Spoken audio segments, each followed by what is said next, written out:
Hi drama queens! Welcome to Love in Contract episode 1.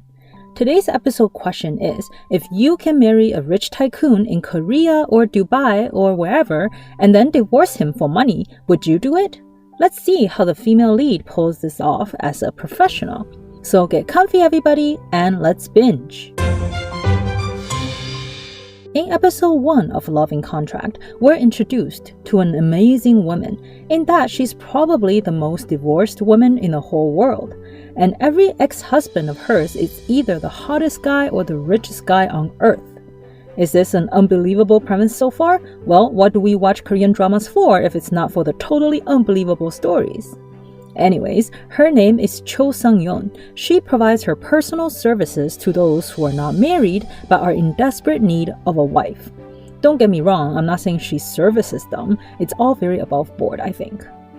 Because in truth, a lot of people find themselves in situations where they need a spouse in name. For example, maybe a guy was badly bullied during his college years and he wants a badass comeback during his school reunion. A beautiful, sexy, and smart wife can really earn him those bonus points in this game we call life. What makes Sang-Eun so rare is that she has 1,000 faces, and she can easily transform herself into the exact type that her clients want. If he wants her to be the highlight of his student reunion, no one else can outshine her at all. And she can even magically pass on that confidence to her timid client. Or maybe a client belongs in a huge traditional family that must see him married. The moment Sang-Eun shows up, the elders all fall in love with her, maybe even more than the men, and they're basically ushered down the aisle before I can finish the sentence. Why stop there? She had a client whose grandmother was literally on her deathbed and requested to see her future granddaughter-in-law before she closed her eyes. Sang-Eun showed up in all her angelic glory and made the grandma think that she was already in heaven. More often than not, it's those corporate executives that need a wife to bring to spousal networking events.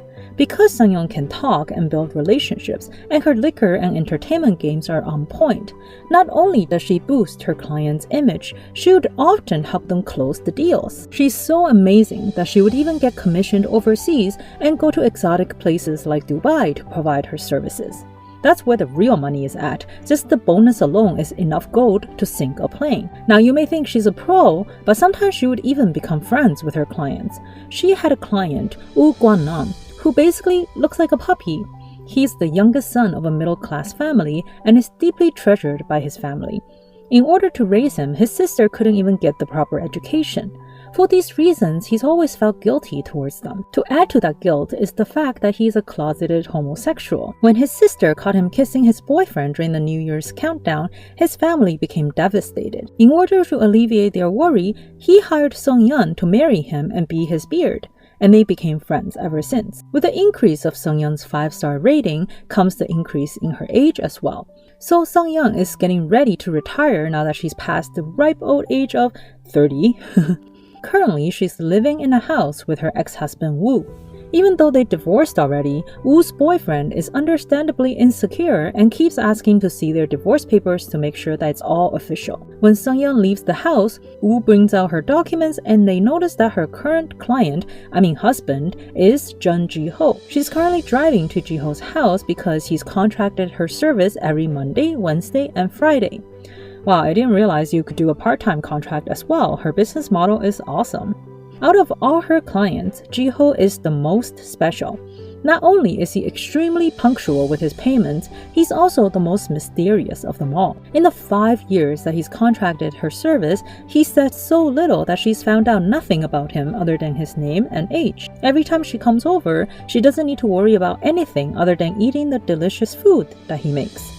She's done her calculations, and if she adds up all the sentences that Ji-ho said over the 5 years, it would not exceed 100. We get a flashback to how she acquired this mysterious client.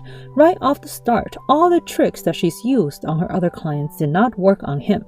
Normally, she would hide in the shadows to check her clients out before agreeing to take them on. He was able to find and approach her while she was unprepared. Normally, she would uncover the exact reasons why her clients are employing her services. He told her he only wanted her to have dinner with him and there are no other demands. She decided to take on this client partly due to curiosity and partly due to how attractive he is. He's quiet but powerful. honest but mysterious. And just like that, they have been having dinner as a married couple Monday, Wednesday, Friday of every week for 5 years. For a restless person like Sang-Eun, these dinners with Ji-ho are the only times she feels like she can truly rest. But don't get too comfortable, girl, because something sketchy may be going on. As Sang-Eun leaves for the day, we see Ji-ho standing expressionless by the window, watching her drive away. Then, while sitting in total darkness, he plays with a knife while strolling frantically through social media.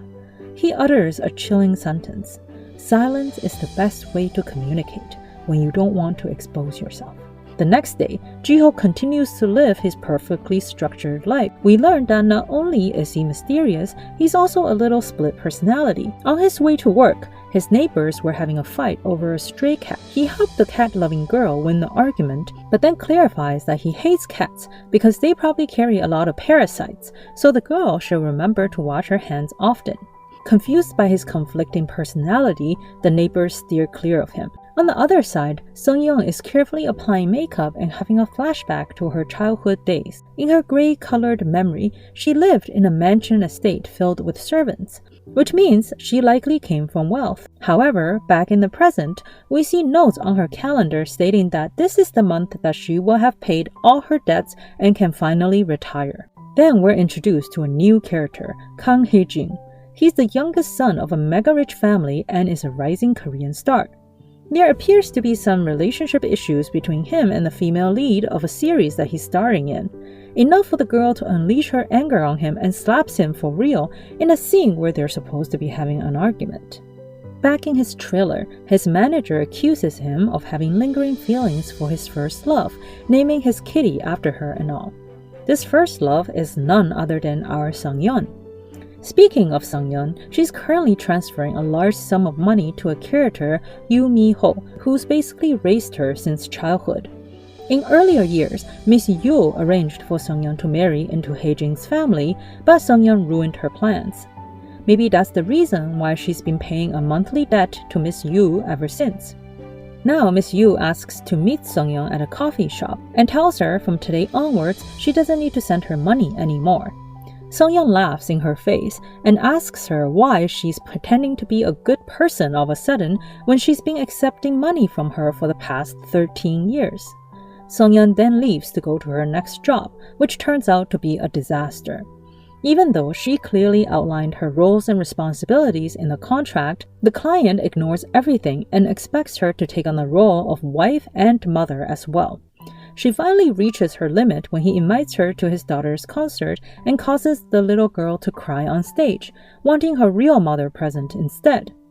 When she tries to leave, he physically forces her to go along with his plans, but she shows him she's not to be messed with by kicking a sharp stiletto heel in his face.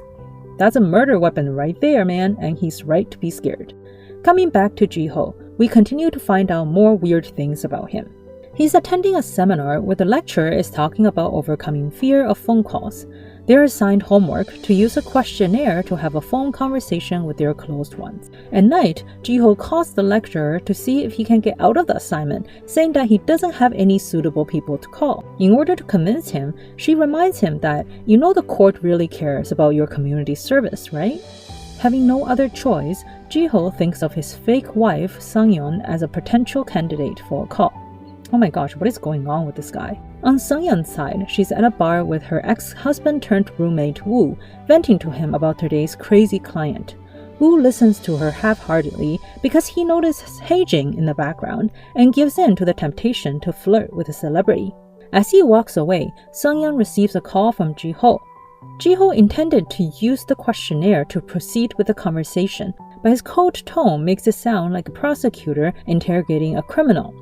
Defendant, what kind of coffee do you like to drink? Defendant, what bloggers do you follow? Answer the question. When he's gone through all the questions, he says goodbye and hands up, leaving Sang-Eun super confused. Woo approaches his Hae-Jin and is quickly mistaken to be a paparazzi by Hae-Jin's protective manager. The scene gets unnecessarily rowdy and Hae-Jin slips away in the scuffle. On their way home, Woo explains to Sang-Eun that he's in a weird mood tonight because his trick to fool his family didn't really work.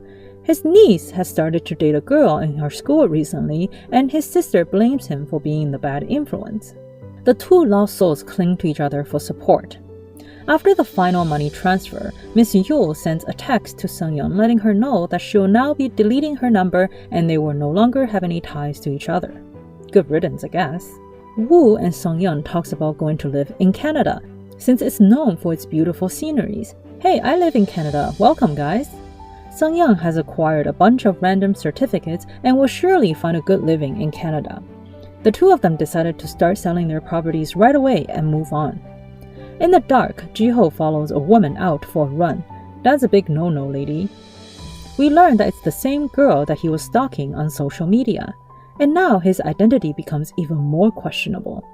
I'm hoping this is just the writers trying to mislead us. It would be crazy controversial to base a romantic comedy on a male lead who is a sex predator. The next day, Sang-Eun goes to Ji-ho for their weekly dinner date. She runs into Hae-Jin's manager in the elevator, but they did not recognize each other from the little scuffle at the bar. It turns out Hae-Jin has moved into the same building as Ji-ho, setting this up to be a perfect love triangle. Sang-Eun is here to let Ji-ho know that she wants to end their contract, and then all preparations are ready for her to head to Canada with Woo, but she couldn't pull the trigger because she's deeply attached to this mysterious man who's been her fake husband for the past 5 years. She makes excuses to delay the move, and Woo teases her for having clearly fallen for Ji-ho. Eventually, Sang-Eun gets up the courage to bring up divorce, but Ji-ho beats her to it instead. Well, it's all working out as planned, I guess. On a Sunday, which we learn is the day that she keeps to herself for some me time, Sang-Eun goes to visit a little girl. Turns out she's the daughter of the client who forced Sang-Eun to be a wife and a mom. Even though her father is a jerk, she's innocent after all, so Sang-Eun made a point to come cheer the little girl up. On her drive home, Sang-Eun is in her own world and doesn't notice the breaking news playing about a woman who's being assaulted. It seems likely that the girl is the one that Ji-ho was tailing a few nights ago. The woman's husband was the one to find his wife and is currently cooperating with the investigation. Upon hearing this on the radio, Ji-ho looks extremely agitated. Did anyone else anticipate this drama to be a little sinister? I thought it was going to be pure fun and games as we watch a beautiful lady date a million hot and rich men. Oh, sorry, this is not The Bachelorette? Okay, wrong show. What do you guys think of the main male lead so far? I have to say, the second lead is not really my type, and he looks way too young to have anything to do with the storyline. Which of the two men do you prefer? A tall and stoic macho man who's quite potentially a shady character, or at least has a complicated backstory? Or a lovable little brother-looking man who's rich, carefree, and famous? Is it too soon to pick a side right now? Well, let's keep watching and we can regroup later on which team we belong to. Please remember to subscribe and I'll see you in the next episode of Love in Contract. Bye everyone!